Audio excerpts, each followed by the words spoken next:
Morning all of you. आप सभी का बीएससी फर्स्ट ईयर की केमिस्ट्री क्लास में स्वागत है। पिछले लेक्चर्स में अपन ने इंटरमोलिकुलर हाइड्रोजन बॉन्डिंग के कुछ फैक्ट्स एंड रीजंस पढ़े थे, जिसमें था कि H2O तथा H2O की भौतिक अवस्था। ठीक है, कि अपन ने देखा था कि H2O तो लिक्विड होता है जबकि H2S है वो गैस अवस्था में पाया जाता है। किस वजह से? अंतराण्विक हाइड्रोजन बंध के कारण। उसके पश्चात देखा था बर्फ का घनत्व पानी से कम क्यों होता है। ठीक है, देन 4 डिग्री सेंटीग्रेड पर अपन अगर वाटर की डेंसिटी देखें तो सबसे हाईएस्ट होती है, वो भी इंटरमोलिकुलर हाइड्रोजन बॉन्ड के कारण थी। HF अणु में संगुणन और NH3H2 व HF के गलनांक व क्वथनांक। ठीक है, उसके पश्चात अपन ने बात की थी एसिटिक एसिड की जो स्ट्रक्चर्स थी उसके बारे में, कि एसिटिक एसिड का जो अणुभार होता है वो प्रैक्टिकली ज़्यादा होता है थ्योरी। अगर अपन अणुभार अगर सूत्र से ज्ञात करें तो 60 होता है, जबकि अगर अपन प्रैक्टिकली फाइंड आउट करें तो 120 हमें मिलता है। उसके पश्चात अपन ने देखा था कि पोटेशियम हाइड्रोजन हैलाइड से केवल KHF2 का ही अस्तित्व संभव है। ठीक है, मतलब KHF2 ही बन सकता है हैलोजन से, क्योंकि बाकी Cl माइनस Br माइनस और I माइनस बड़े आकार व कम विद्युतनीयता के कारण उसका अस्तित्व संभव नहीं है। ठीक है, क्योंकि HF-2 ही आयन का ही अस्तित्व संभव होता है इस वजह से। अब हमारा आज का टॉपिक है CuSO4 व .5H2 में क्रिस्टलन जल के एक अणु की प्रकृति शेष चार से भिन्न होती है। ठीक है, अपन अगर CuSO4 .5H2O के अंदर देखें तो इसके अंदर 5 वाटर मॉलिक्यूल्स हैं। ठीक है, तो इसमें से एक जो वाटर मॉलिक्यूल्स होगी उसकी नेचर बाकी चार से डिफरेंट होगी। देखते हैं इसका क्या रीजन है। कि CuSO4.5H2O में क्रिस्टल में प्रत्येक Cu+2 आयन ऑक्टाहाइड्रल शेप के 6 ऑक्सीजन परमाणुओं से घिरा रहता है।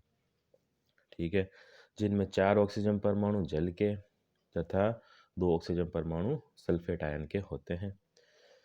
क्रिस्टलीय जल का 5वां अणु सल्फेट आयन को बांधे रखता है। ठीक है, किसके द्वारा? हाइड्रोजन बंध द्वारा। ठीक है, मतलब 4 में तो नॉर्मल बॉन्डिंग हो रही है वाटर के। ठीक है, लेकिन जो 5वां मॉलिक्यूल होगा वाटर का, वो क्या करेगा? सल्फर के साथ में हाइड्रोजन बॉन्डिंग कर लेगा। इस वजह से उसकी जो नेचर होगी अलग हुई, मतलब 4 तो सहसंयोजक बंध बना रहे होंगे। ठीक है, लेकिन जो 5वां मॉलिक्यूल होगा CuSO4.5H2O के अंदर, ये सल्फर के साथ में क्या कर लेगा? हाइड्रोजन बॉन्डिंग कर लेता है। ठीक है, अगर इसको स्ट्रक्चर देखें तो कुछ इस तरीके की स्ट्रक्चर होती है CuSO4.5H2O की। ठीक है, इसमें देखिए कि SO4 के अंदर हाइड्रोजन बॉन्डिंग हो रही है। ठीक है, मतलब जल का 5वां अणु है वो हाइड्रोजन बॉन्डिंग कर लेता है, जबकि जो 4 जो अणु होंगे जल के, वो नॉर्मल सहसंयोजक बंध के द्वारा जुड़े रहते हैं। ठीक है, नेक्स्ट है कि बेंजीन के मेटा व पैरा प्रतिस्थापी। ठीक है, अगर बेंजीन के सब्स्टिट्यूएंट की बात करें तो उसके मेटा और पैरा प्रतिस्थापियों की बात करते हैं। ठीक है, इसके अंदर भी अपन हाइड्रोजन बॉन्डिंग देखने को मिलती है इसके अंदर, मेटा और पैरा के अंदर। ठीक है, नेक्स्ट है अपना इंट्रामोलिकुलर हाइड्रोजन बॉन्डिंग, अंत अणुक हाइड्रोजन बंध। ठीक है, या किनेटिक कार्य या वलय का निर्माण। इससे पहले अपन ने अंतराण्विक पढ़े थे, अब है अंत अणुक हाइड्रोजन बॉन्डिंग, इंट्रामोलिकुलर।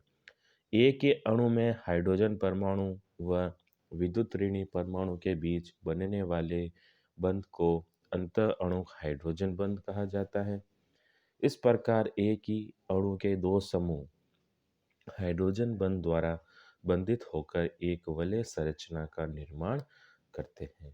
ठीक है, जिसे अपन क्या कहते हैं? किलेशन या किलेट बंध भी कहते हैं या किलेटीकरण भी कहते हैं। ठीक है, तो इंट्रामोलिकुलर जो हाइड्रोजन बॉन्डिंग होगी एक ही मॉलिक्यूल्स के अंदर होती है।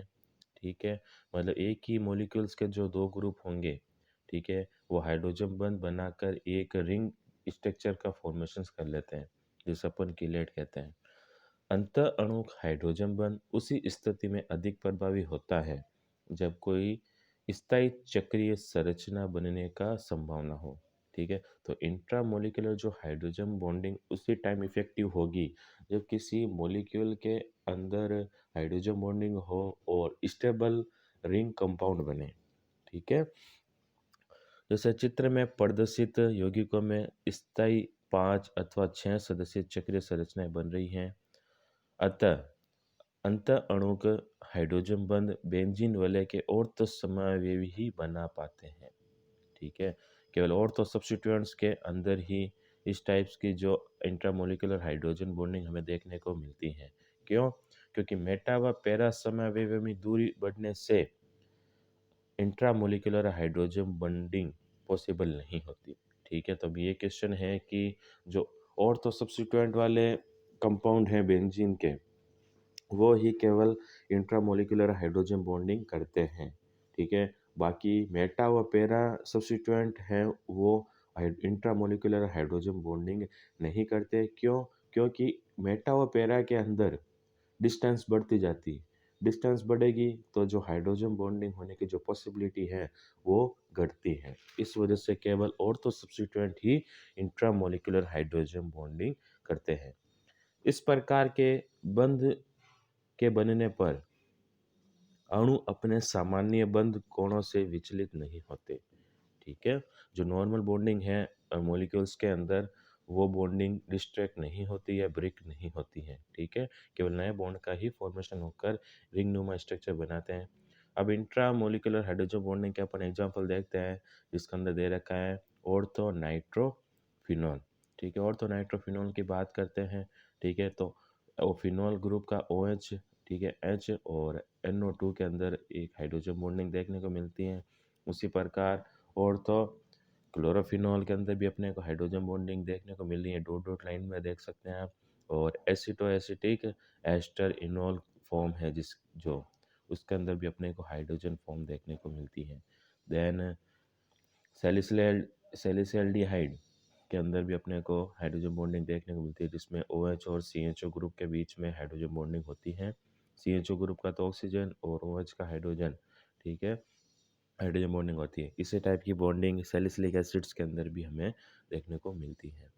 नेक्स्ट है कि हाइड्रोजन बंध के कारण ऑर्थो यौगिक में OH का हाइड्रोजन परमाणु आसानी से वियोजित नहीं हो पाता, जिससे यौगिक के ऑर्थो समावयवी अपने मेटा व पैरा समावयवी की तुलना में दुर्बल अम्लीय होते हैं, अतः अन्य गुणों में भी भिन्नता रखते हैं, ठीक है? तो ये कारण है कि जो ऑर्थो सब्स्टिट्यूएंट हैं केवल वही इंट्रामॉलिक्यूलर हाइड्रोजन बॉन्डिंग रखते हैं, जबकि मेटा और पैरा नहीं रखते हैं, क्योंकि ऑर्थो ग्रुप का OH हाइड्रोजन परमाणु आसानी से एक तो वियोजित नहीं होता, जिससे यौगिक के ऑर्थो समावयवी अपने मेटा और पैरा समन्वय की तुलना में क्या होते हैं, वीक एसिडिक होते हैं, ठीक है? मतलब हाइड्रोजन डोनेट नहीं करेंगे, ठीक है, केवल हाइड्रोजन बॉन्डिंग में पार्ट लेंगे, लेकिन हाइड्रोजन यहाँ पर प्रतिस्थापित समूह के रूप में उपस्थित नहीं होता, ठीक है?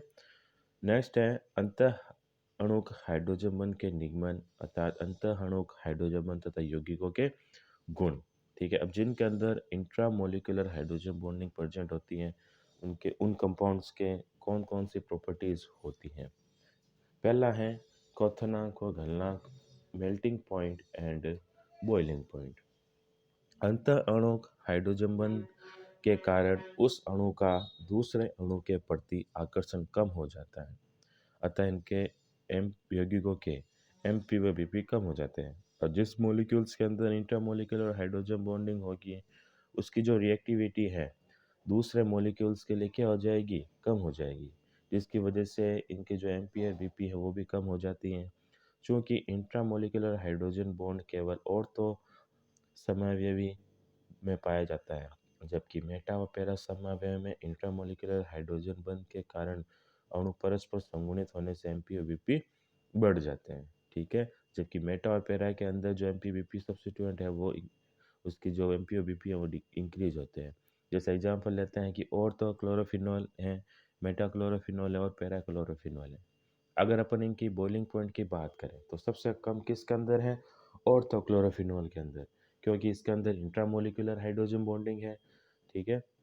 जबकि मेटा क्लोरोफिनॉल और पैरा क्लोरोफिनॉल, ठीक है, इनकी जो बॉइलिंग पॉइंट है वो ऑर्थोक्लोरोफिनॉल से ज़्यादा होती है, क्योंकि इनके अंदर इंट्रामोलिकुलर हाइड्रोजन बॉन्डिंग अब्सेंस होती है। सेकेंड अपन एग्जांपल देखते हैं। ठीक है, ortho nitrobenzoic acid, para nitrobenzoic acid और मेटा नाइट्रोबेंजोइक एसिड। ठीक है, इसके अंदर अगर अपन गलना की बात करें मेल्टिंग पॉइंट की, तो देखिए ऑर्थो नाइट्रोबेंजोइक एसिड का कितना है 147.5 डिग्री सेंटीग्रेड, जबकि पैरा और मेटा का 242 और इसका है 142।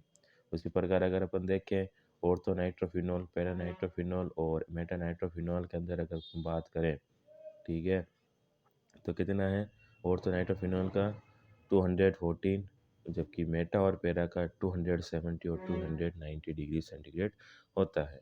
ठीक है, ये इसके दे रखे हैं कि ऑर्थो नाइट्रोबेंजोइक एसिड का कितना होता है, देखिए 147.5 डिग्री सेंटीग्रेड, क्योंकि इसके अंदर इंट्रामोलिकुलर हाइड्रोजन बॉन्डिंग हो रही है, इसमें शो कर रखा है। जबकि पैरा नाइट्रोबेंजोइक एसिड के अंदर जो एमपी है कितनी है 242 डिग्री सेंटीग्रेड।